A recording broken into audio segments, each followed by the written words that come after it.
Star Trek Discovery, newly announced, both yours and producers on the show.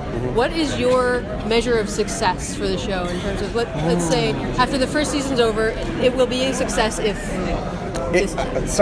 just because this is how I've lived my life, it'll be someone coming up to any one of us and saying, that was awesome. I never looked at it that way, but I'm now inspired to do something different about it. Someone who's just inspired to live a better life. Yeah, I think that's very poignant. I think the idea of being able to somehow influence, transform, or change any given person, if not hopefully a lot of people, make them think, make them act. If they're just entertained. That's the key to Star Trek, I think. Yeah, if they're just entertained, I don't think we've done our job. Yeah. So since you two are sort of representing Roddenberry and Gene Roddenberry, do you feel some responsibility do you feel a responsibility to sort of make sure his vision is properly represented in the new show?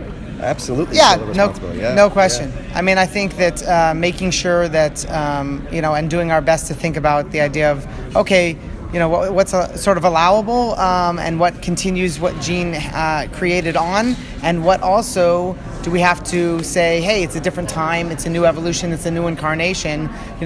Things have to change as well and progress. So I think it's difficult to figure out exactly where that leads, but we're doing our best and we're really excited about where we're going.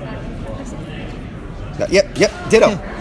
Ditto. Fantastic. Yeah. So Star Trek hasn't been on television for over a decade now.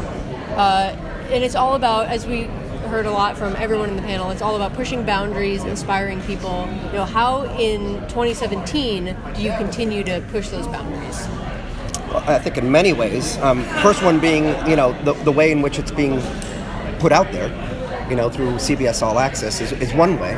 But I think they're really going to push a lot of boundaries with characters, with stories, with Brian knows Star Trek, and he's an incredibly smart guy. So he gets it. He's gonna do it justice. I have no doubts. I think that you push boundaries with Star Trek by continuing the tradition of Star Trek, which is to deal with circumstances or issues and really explore the human experience. Final question: what would you say is the mission of the USS Discovery? It's a good question. Is it too obvious to say discover? To discover, is that too close? Sure. And I'd say not just discovering aliens and new planets necessarily, but discovering things about ourselves. That's Star Trek has always been about that. So I think you'll get a lot of that in the new show.